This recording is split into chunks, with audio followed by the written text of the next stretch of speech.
I also believe the administration was wrong to stand by a statement sympathizing with those who had breached our embassy in Egypt, instead of condemning their actions. When our grounds are being attacked and being breached, that the first response of the United States must be outrage at the a breach of the sovereignty of our nation.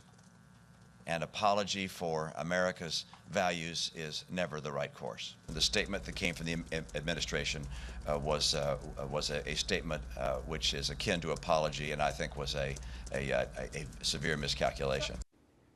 Well, that was the second comment that Mitt Romney and address that he made on that, and in fact doubling down, that directly taking a shot at the administration's handling and response after the attacks. Now, last night we asked you at home if you thought Romney's response to those attacks was out of line, and here's what you folks had to say.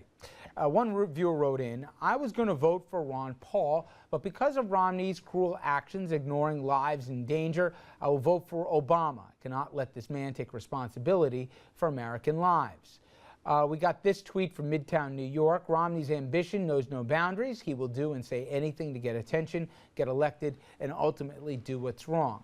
Boris said, "Irresponsible and reckless. This was clearly a terrible mistake for the Republican team." But Jocelyn, she agreed with what Mitt Romney had to say, writing, "No, someone needed to say something." Okay, now, guys, we've talked about this. I would say the remarks yesterday from Mitt Romney were a little bit more temperate. But nonetheless, Bill, criticism didn't just come from Democratic circles or mainstream media, whatever that is. It came from the likes of Republican officials, including Pete King from New York. It came from columnists like the Peggy Noonans of the world. Even some of the conservative publications said, you know, hold on. And I said on the program, the greatest Republican hero, Ron Reagan, back in '80, after that failed rescue attempt in Iran for the hostages, he and then primary challenger Bush Sr., they both not only wouldn't pile on, but they said now is the time to rally behind America. I will take no shot, political shot here at an incumbent who did something for the right reasons.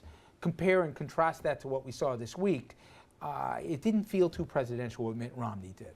First of all, I should note that Mayor Ed Koch today said that Mitt Romney's remarks were appropriate, even with the time and the tone.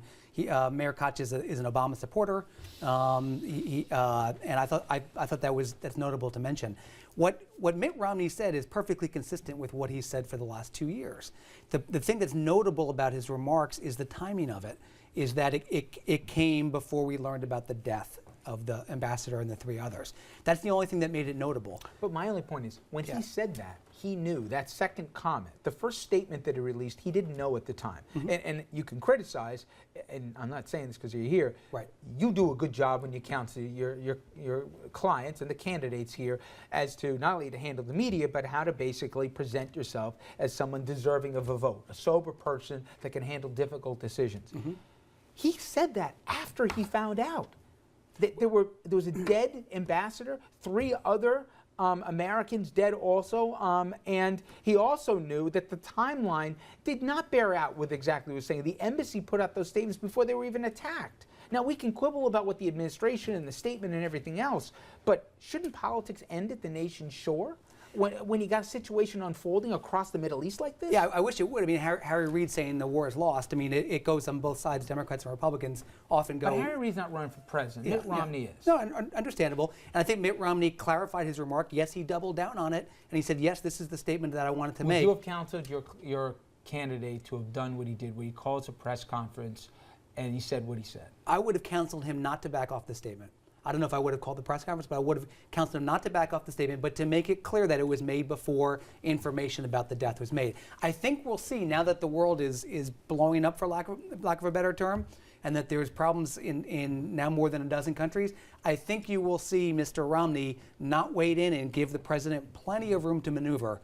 Now that the situation is clear and it's a very dangerous situation, it's a volatile situation, I think you'll see that going forward. But Richard, it was such a disaster for Mr. Romney that even the last Republican nominee is urging him, John McCain, listen, you've got to go out there and give a speech on foreign policy. it's plain, never mind the fact that American lives are at stake. Let's put that to the side for a second. It's playing to Obama's strong point.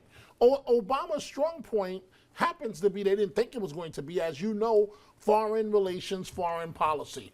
Mitt Romney wants to talk about the economy. How is this focusing on the economy? All Romney is saying is that President Obama's conciliatory approach has not worked. He's been saying that for 2 years, that the conciliatory approach in the Arab street is not going to be effective, and that's borne out. The thing that made that notable was what occurred afterwards, but the point is still valid. It's a valid point that the president's approach may not have worked. I mean, it's a very complicated world. He also said that we didn't act in Libya fast enough and that we should have gotten congressional approval. So he's definitely straddled the fence on that quite a bit. It's just, this feels like a little bit of John Wayne or Clint Eastwood trying to become the president. Maybe Clint Eastwood's not the best example, but it's like something bad has happened. We need to be tough and we need to be mad, and that's not the way foreign policy works. But had the second attack not occurred, we wouldn't be discussing this.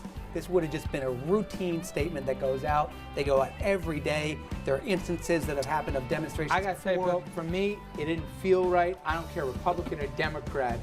It didn't feel right. Imagine if somebody's trying to strike politics on September 12th, the day after the attacks. We would run that guy out of town here because that wasn't the right time. Not the same thing. Yeah. It's not an American soil. It just didn't feel right. And I got to tell you, if I'm Romney, the only thing I want to hear, if I want to get elected, talk about jobs. And then talk about jobs. And then, talk about jobs, the economy. All right, we're going to take a quick break here. When we come back, we'll keep on the subject of politics. We only got 53 days until the election. I know you thought this thing would never come.